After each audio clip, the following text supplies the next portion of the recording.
오늘 우리에게 주시는 하나님의 말씀은 사도행전 8장 1절부터 3절까지의 말씀입니다. 사도행전은 예수님의 부활과 승천 이후 성령을 받은 교회가 어떻게 세워지고 복음이 어떻게 예루살렘에서부터 땅끝까지 퍼져나갔는지를 보여주는 말씀입니다. 그런데 오늘 본문은 겉으로 보면 참 어둡고 무거운 장면입니다. 기쁨의 부흥이 아니라 핍박의 시작입니다. 교회의 확장이 아니라 교회의 흩어짐입니다. 성도들의 담대한 증언이 아니라 성도들이 예루살렘을 떠나 도망가야 되는 상황입니다. 오늘 본문의 배경에는 사도행전 7장에 나오는 스데반의 순교가 있습니다. 스데반은 성령과 지혜가 충만한 사람이었습니다.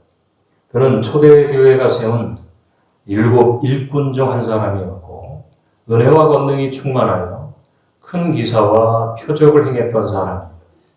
그러나 그는 복음을 전하다가 사람들의 미움을 받았습니다. 그러니까 종교 지도자들은 스데반의 말을 견디지를 못했습니다. 결국 그들은 스데반을 성 밖으로 끌어가 돌로 쳤습니다. 스데반은 죽어가면서도 그들을 원망하지 않았지요.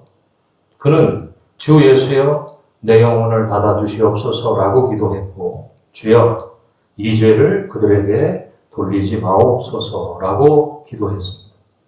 그렇게 스데반은 예수님을 닮은 모습으로 순교했습니다. 그런데 성경은 스데반의 죽음으로 이야기를 끝내지 않아요. 오늘 본문은 스데반의 순교 이후 어떤 일이 일어났는지를 기록하고 있습니다. 1절 말씀 이렇게 시작을 하는데 사울은 그가 죽인 다음을 마땅히 여기더라. 스데반이 돌에 맞아 죽는 그 현장에 누가 있었어요? 사울이 있었습니다. 스데반의 죽음을 안타까운 것이 아니라 마땅히 여겼습니다. 그리고 그날부터 예루살렘 교회에 큰 박해가 일어났습니다. 사도들 외에는 성도들은 다 유대와 사마리아 모든 땅으로 흩어졌습니다. 사람의 눈으로 보면 교회가 무너지는 것처럼 보였습니다. 이제 막 시작된 초대교회가 큰 위기를 만난 것입니다. 그러나 여러분, 하나님께서 하시는 일은 우리의 눈에 보이는 것보다 훨씬 더 깊습니다. 사람들은 교회를 흩어버리면 복음도 사라질 거라고 생각을 했어요. 성도들을 위협하고 잡아가두고 감옥에 넣으면 예수 믿는 사람들이 두려워서 입을 닫을 것이라고 생각을 했습니다. 그러나 하나님의 복음은 그렇게 멈추지 않았습니다. 오히려 흩어진 성도들은 그 성도들을 통하여 복음은 더 넓은 곳으로 퍼져나갔습니다. 예루살렘에만 머물러 있던 복음이 유대와 사마리아로 확장되기 시작한 것입니다. 그러니까 핍박은 교회를 끝내는 도구가 아니라 그것이 하나님의 손에 붙들릴 때 복음을 확장시키는 통로가 되었습니다. 오늘 우리는 이 말씀을 통해 세 가지 은혜를 나누고자 합니다. 첫째는 교회는 고난 속에서도 하나님 뜻 안에 있습니다. 오늘 본문 1절에 보니까 그날에 예루살렘에 있는 교회에 큰 박해가 있어 라고 말하죠. 여기서 그날은 스데반이 순교한 날을 가리킵니다. 스데반의 죽음은 단순히 개인의 죽음이 아니었습니다. 그것은 초대교회 전체를 향한 본격적인 박해의 시작이었습니다. 그동안 예루살렘 교회는 놀라운 은혜를 경험했습니다. 오순절 성령 강림 이후 하루에 3,000명이 회개를 하고 세례를 받았습니다. 성도들은 사도의 가르침을 받고 서로 교제하고 떡을 떼며 기도하기에 힘썼습니다. 사람들은 자기 소유를 팔아 필요한 사람들에게 나눠주었습니다. 날마다 마음을 같이하여 성전에 모이기를 힘썼고 하나님을 찬미하며 온 백성에게 칭송을 받았습니다. 얼마나 아름다운 교회의 모습입니까? 은혜가 충만했습니다. 사랑이 넘쳤습니다. 기도가 뜨거웠습니다. 복음은 힘있게 전파되었습니다. 그런데 바로 그런 교회에 큰 박해가 찾아왔습니다. 이것은 우리에게 중요한 사실을 가르쳐 줍니다. 은혜가 충만하다고 해서 고난이 없는 것이 아닙니다. 하나님이 함께 하신다고 해서 어려움이 전혀 오지 않는 것이 아닙니다. 오히려 하나님의 뜻을 따라 살아갈 때 복음 때문에 고난을 받을 수도 있습니다. 우리는 때때로 신앙생활을 잘하면 모든 일이 순탄해야 된다고 생각합니다. 기도하면 어려움이 없어야 되고, 예배드리면 문제가 사라져야 되고, 하나님을 섬기면 늘 평안하고 좋은 일만 있어야 된다고 기대합니다. 물론 하나님은 우리에게 평안을 주시는 분이에요. 우리의 삶을 인도하시고 보호하시는 분입니다. 그러나 성경은 믿음의 길이 언제나 편안한 길이라고 말하지 않습니다. 예수님께서도 제자들에게 세상에서는 너희가 환난을 당하나 담대하라, 내가 세상을 이기었노라, 이렇게 말씀하셨습니다. 초대교회는 성령이 충만한 교회였습니다. 그러나 박해를 피하지 못했습니다. 스데반은 성령 충만한 사람이었습니다. 그러나 돌에 맞아 죽었습니다. 그러니까 믿음의 사람이라고 해서 고난이 없는 것이 아니라, 믿음의 사람은 고난 속에서도 하나님을 바라보는 사람입니다. 교회가 고난을 당한다고 해서 하나님께 버림받은 것이 아닙니다. 성도가 어려움을 겪는다고 해서 하나님이 외면하신 것이 아닙니다. 때로 하나님은 우리가 이해할 수 없는 고난 속에서도 당신의 뜻을 이루어 가십니다. 오늘 본문에서 교회는 큰 박해를 받았습니다. 성도들은 흩어졌습니다. 예루살렘에 더 이상 머물 수가 없었습니다. 그러나 그 흩어짐은 우연이 아니었어요. 사도행전 1장 8절에서 예수님이 이미 말씀하셨습니다. 오직 성령이 너희에게 임하시면 너희가 권능을 받고 예루살렘과 온 유대와 사마리아와 땅끝까지 이르러 내 증인이 되리라. 아멘. 그러니까 예수님은 복음이 예루살렘에만 머무르지 않고 유대와 사마리아와 땅끝까지 전파될 것이라고 말씀하셨습니다. 그런데 사도행전 8장에 이르러 그 말씀이 이루어진 것입니다. 흩어짐을 통해 복음이 예루살렘 밖으로 나아간 것입니다. 사랑하는 여러분, 우리 인생에도 때때로 원하지 않는 흩어짐이 찾아옵니다. 평안하던 자리가 흔들릴 때가 있습니다.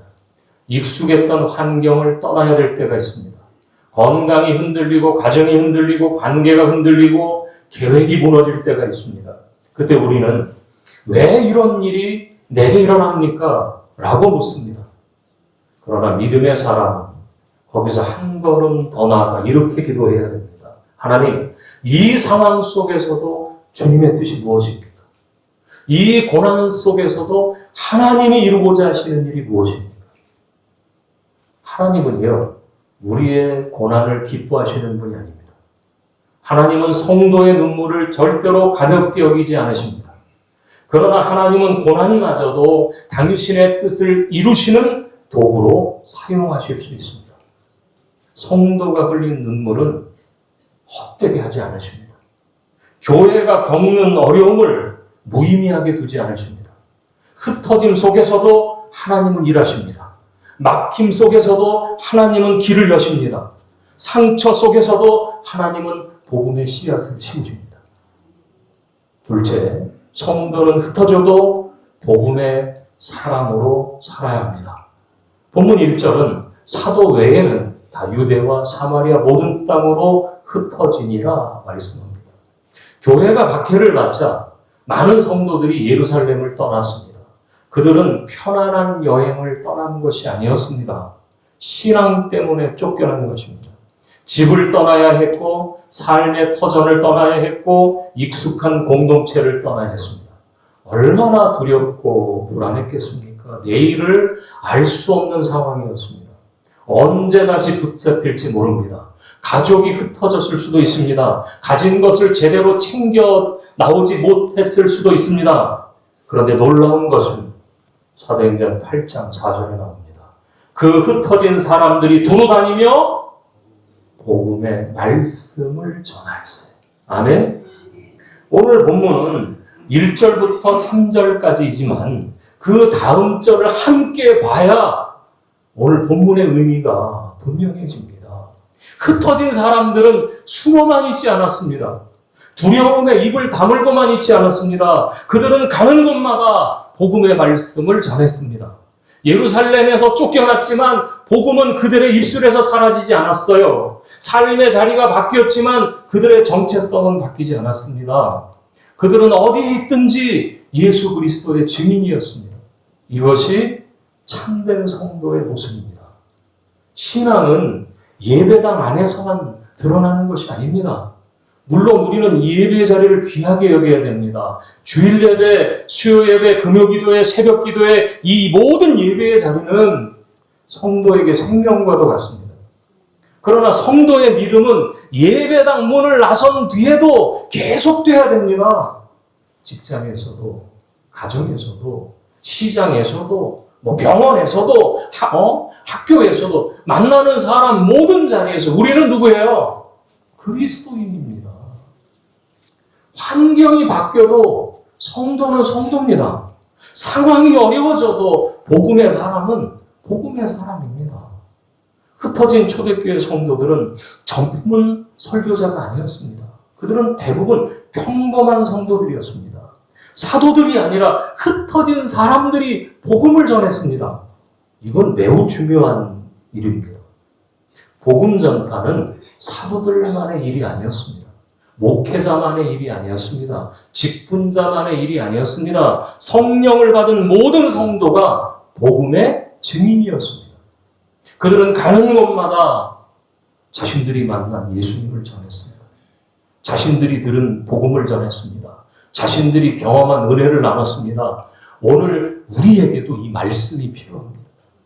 교회는 건물만으로 세워지지 않습니다. 교회는 프로그램만으로 세워지지 않습니다. 교회는 성도 한 사람 한 사람이 복음으로, 복음의 사람으로 살아갈 때 세워지는 거예요.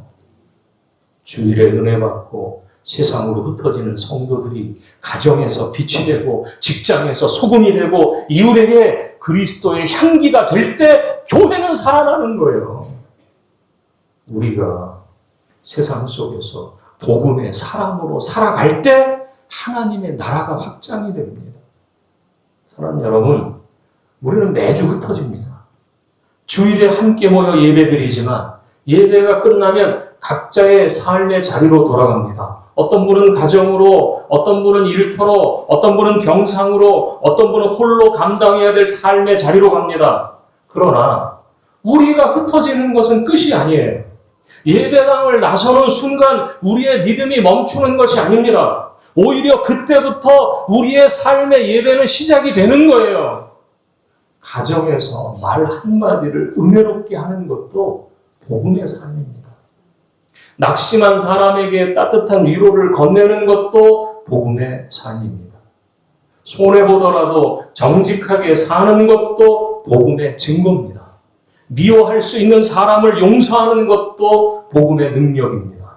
힘든 상황 속에서도 하나님을 신뢰하며 흔들리지 않는 것도 복음의 향기입니다. 꼭 거창한 말을 해야만 복음이 드러나는 것이 아닙니다. 우리의 삶이 예수님을 드러내면 그것이 복음의 증거입니다. 물론 우리는 말로도 복음을 전해야죠.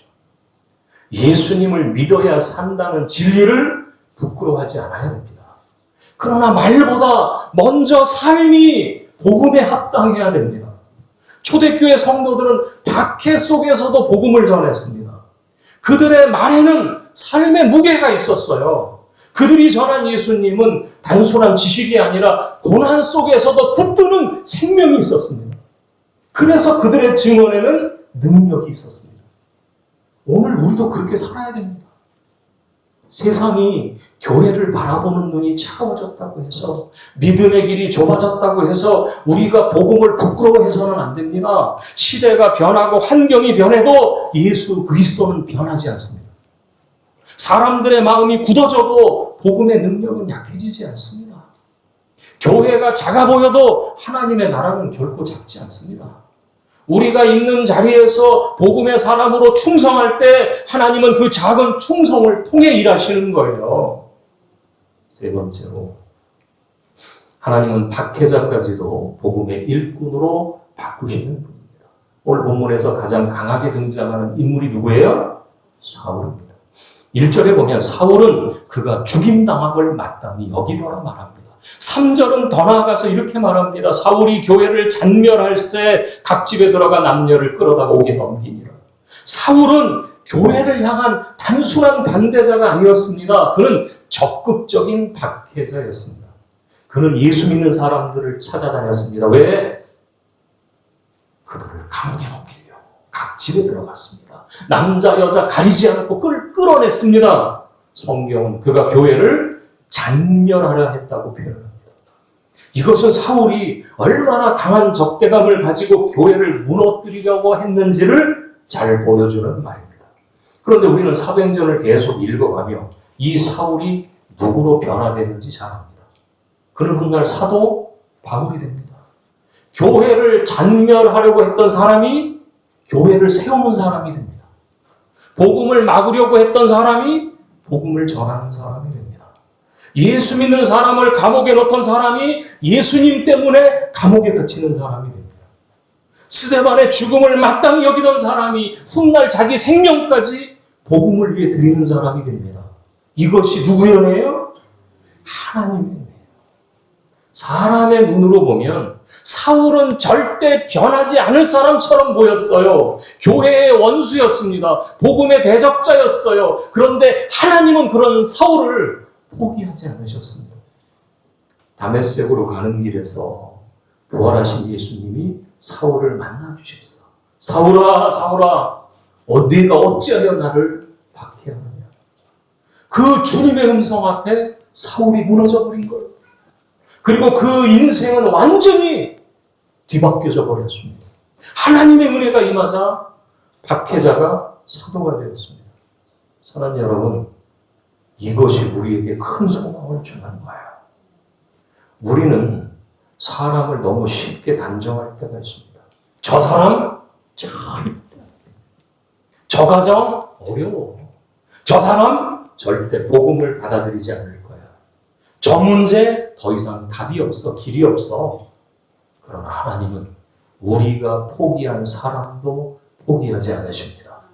우리가 불가능하다고 여기는 사람도 하나님은 변화시킬 수 있습니다. 하나님의 은혜가 임하면 완고한 마음도 녹습니다.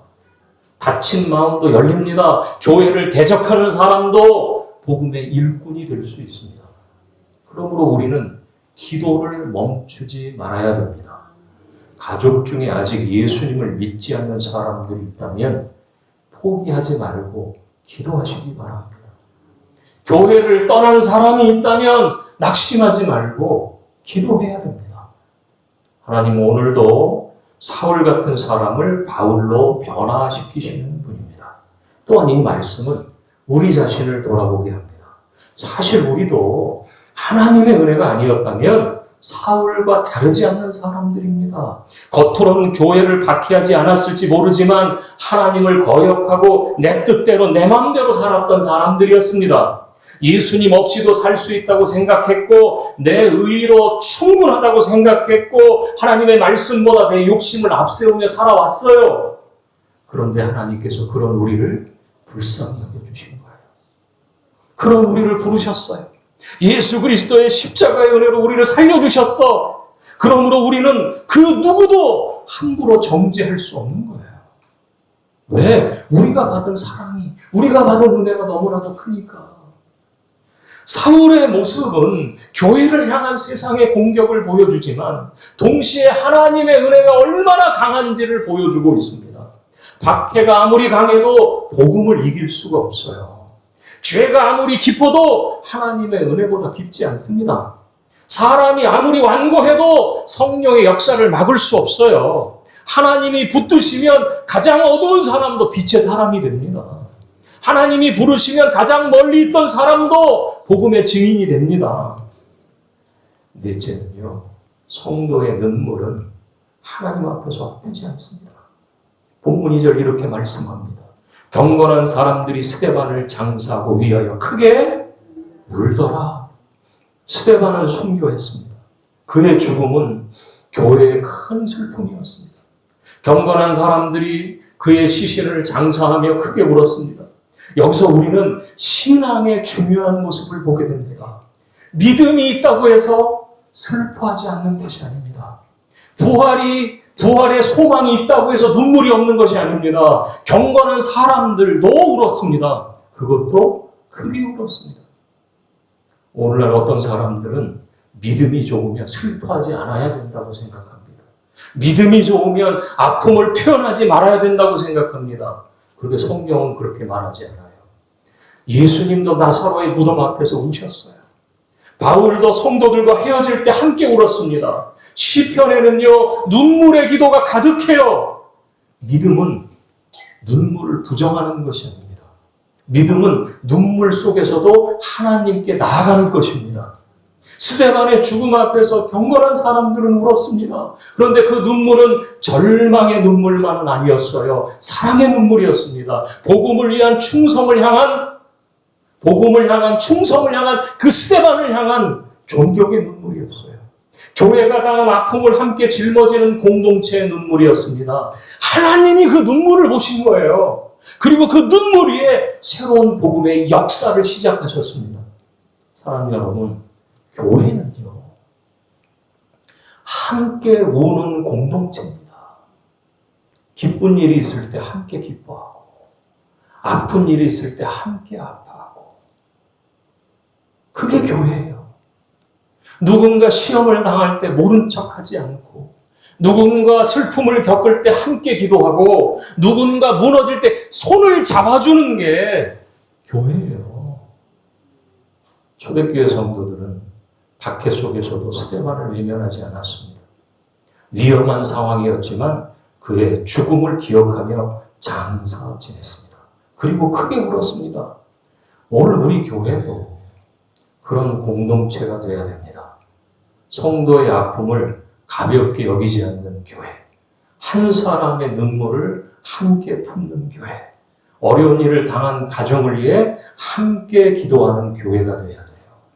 세상은 강한 사람만 주목합니다. 성공한 사람만 기억합니다. 그러나 하나님의 나라는 함께 우는 자와 함께 우는 사랑의 공동체입니다. 하나님은 그런 교회를 통해 세상을 위로하시는 거예요. 또한 이 말씀은 우리에게 충성된 삶을 가르쳐줍니다. 스데반은 짧은 사역을 했지만 그의 삶은 헛되지 않았습니다. 그는 오래 살지 못했습니다. 많은 직책을 가진 것도 아닙니다. 그러나 그는 성령 충만한 사람으로 살았고 마지막 순간까지 예수님을 증언했습니다.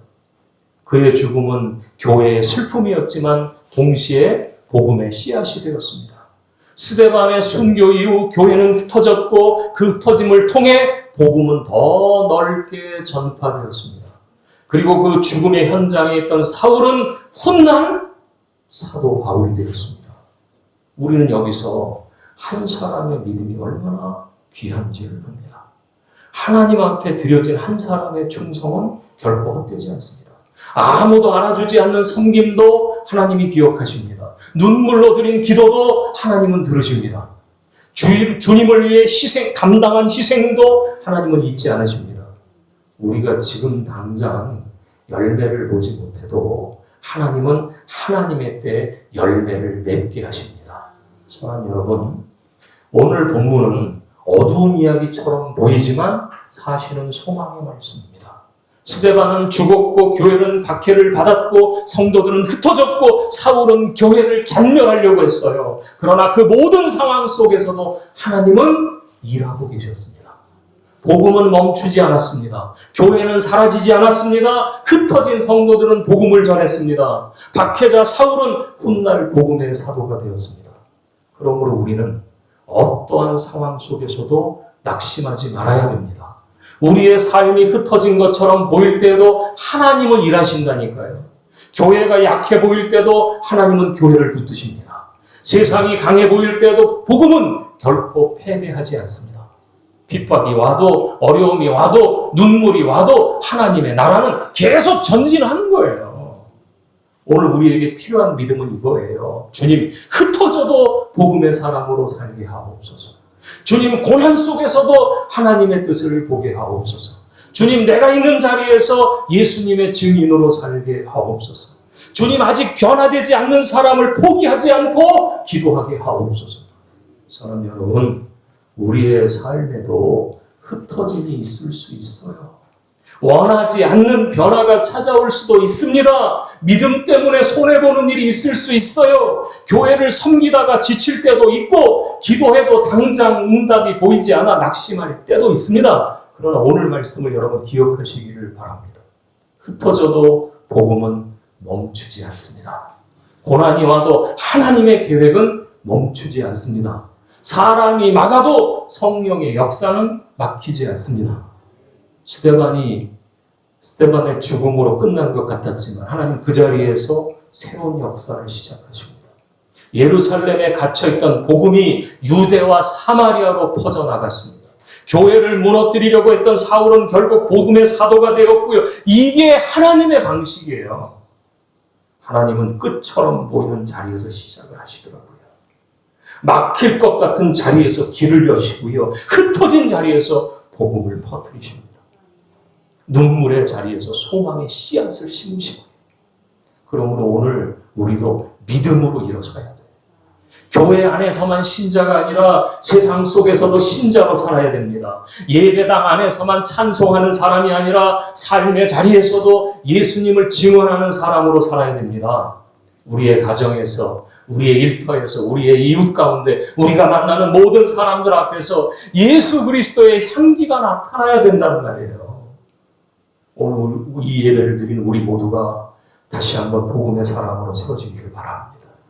어려움 앞에서도 뒤로 물러서지 않고 흩어짐 속에서도 하나님을 신뢰하며 내가 있는 자리에서 주님을 증인으로 살아가는 성도들이 되시기를 바랍니다.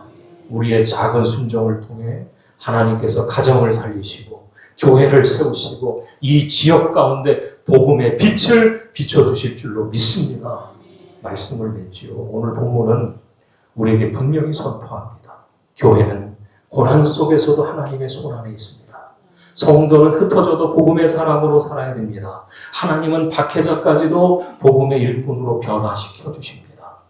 그리고 성도의 눈물과 충성은 하나님 앞에서 결코 헛되지 않습니다. 사랑하는 여러분, 지금 내 삶이 흔들리는 것 같습니까? 하나님은 여전히 일하고 계십니다. 교회가 약해 보입니까? 복음의 능력은 약하지 않습니다. 사랑하는 사람이 변하지 않아 낙심하고 있습니까? 아무리 교회를 가자고 해도 그들의 마음이 돌아오지 않습니까? 우리가 있는 자리에서 믿음으로 살면, 삶이 예배가 되면 하나님은 그 자리를 복음의 통로로 사용을 하십니다.